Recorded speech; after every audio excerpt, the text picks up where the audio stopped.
Kamusta, mga mahal na kaibigan? Ngayon, inaanyayahan ko kayong sumama sa akin sa isang espesyal na sandali ng panalangin. Itataas natin ang ating mga puso sa paghahanap ng pangangalaga ng Diyos para sa ating mga pamilya at lalo na para sa ating mga minamahal na mga anak. Sa isang mundong puno ng mga hamon, natagpuan natin ang lakas sa pananampalataya. Ito ay isang imbitasyon para sa isang sagradong pahinga, kung saan hinahanap natin ang presensya ng Diyos sa ating mga buhay. Ihanda ang sarili para sa isang espiritual na paglalakbay ng kapayapaan at tiwala. Simulan na natin ang ating panalangin. Naway sumainyo ang kapayapaan ng kataas-taasan. Amen. Mahal na Diyos, mapagmahal at maawain na Ama, lumalapit kami sa iyo sa sandaling ito ng pakikipag-isa at paghahanap ng iyong pangangalaga. Nagpapasalamat kami sa biyayang buhay at sa pagpapala ng pagkakaroon ng isang pamilya, isang ligtasang pok sa gitna ng unos ng buhay. Una sa lahat, Panginoon, ipinapahayag namin ang aming pasasalamat para sa bawat miyembro ng aming pamilya. Kinikilala namin sila bilang mga mahalagang kaloob na ibinigay mo sa amin, at humihingi ng iyong gabay upang maging mga magulang, mga anak, mga kapatid na nagpapakita ng iyong pag-ibig at kabutihan.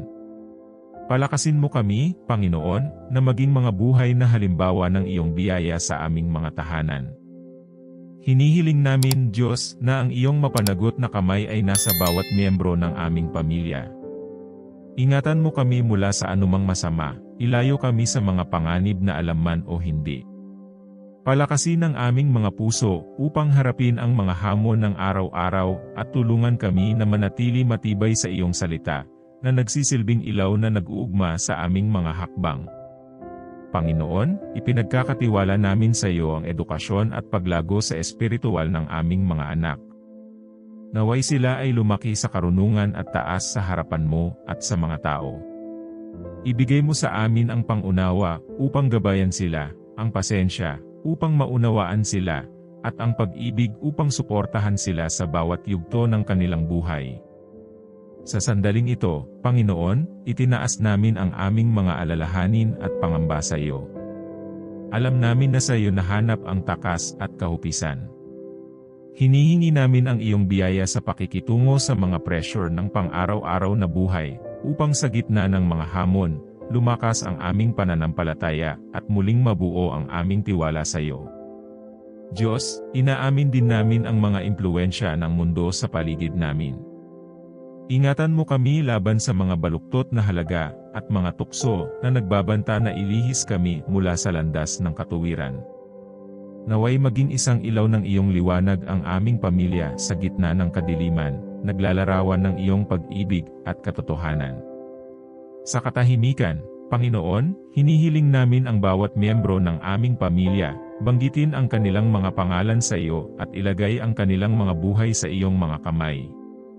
Kilala namin ang iyong mga pangako ng pangangalaga, at alam namin na tapat ka sa iyong ipinapangako. Diyos, naway punuin ng iyong kapayapaan, na higit pa sa lahat ng pangunawa ang aming mga tahanan. Naway magkaroon ng harmonya, pagpapatawad, at pag-unawa sa aming gitna.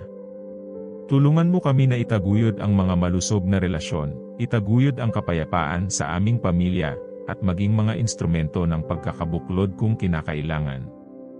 Mahal na Ama sa langit, habang nagpapatuloy kami sa iyong harapan, kinikilala namin ang kahalagahan ng pasasalamat. Nagpapasalamat kami sa mga sandaling kasiyahan na ibinahagi namin bilang pamilya, sa mga ngiti at mga luha na nagpapalakas sa aming mga ugnayan. Naway mamunga ang pasasalamat sa aming mga puso, na nagbibigay sa amin ng kakayahan na kilalanin ang mga pagpapala kahit sa mga hamon. Panginoon, hinihiling namin ang kalusugan at mabuting kaginhawaan para sa bawat miyembro ng aming pamilya. Naway abutin ng iyong kapangyarihang nagpapagaling ang bawat selula ng kanilang mga katawan, na nagpapatibay at nagpapanatili sa kanilang kalusugan. Ibigay mo sa amin ang karunungan na alagaan ang templo na iyo ipinagkatiwala sa amin, at upang itaguyod ang mga ugali ng kalusugan sa aming tahanan. Diyos, alam namin na ang buhay ay isang paglalakbay na puno ng mga pagbabago at paglipat. Ipinagkakatiwala namin sa iyo ang aming mga plano at pangarap para sa pamilya, na humihingi na ang iyong kalooban ay mangibabaw sa bawat hakbang na aming ginagawa. Maging gabay sa aming mga desisyon, ituro mo kami sa landas na nagbibigay luwalhati sa iyo at binibiyaya ang aming pamilya. Ama, hinihiling namin ang iyong pangangalaga hindi lamang para sa amin, kundi para sa lahat ng pamilya sa buong mundo. Sa sandaling ito, naalala namin ang mga nahaharap sa mga pagsubok, hidwaan, at mga kahirapan. Ibigay mo ang iyong biyaya sa kanila, nag-aalok ng kaginhawaan, pag-asa, at pagtataguyod sa kanilang mga buhay. Diyos, nagpapasalamat kami para sa espesyal na oras na ito ng panalangin. Naway ang mga salitang itinuring ay bumabalik sa aming mga puso, at nagiging bahagi ng aming pang-araw-araw na gawain. Naway mabuhay kami ayon sa iyong kalooban, na palaging naghahanap ng iyong presensya sa aming paglalakbay bilang pamilya. Sa pagtatapos ng panalangin na ito, itinatalaga namin ang aming mga landas sa iyo. Naway pahingahin ang iyong pagpapala sa amin, itinuturo kami ng iyong liwanag, binibigyan kami ng proteksyon sa iyong mapagmahal na kamay, at pinatatag kami ng iyong sagana at wagas na biyaya. Sa pangalan ni Jesus, Amen. Mga kaibigan, kung nakaramdam kayo ng kahulugan sa orasyong ito, inuudyok ko kayong sumunod sa aming channel para sa mas marami pang mga sandaling pagmumuni-muni at espiritualidad. At ngayon, ang espesyal na paanyaya, ipamahagi ang video na ito sa mga taong iniibig niyo upang magkalat ng positibong enerhiya. Magkaisa tayo at palakasin ang ating mga tinig sa pamayanan ng pananampalataya.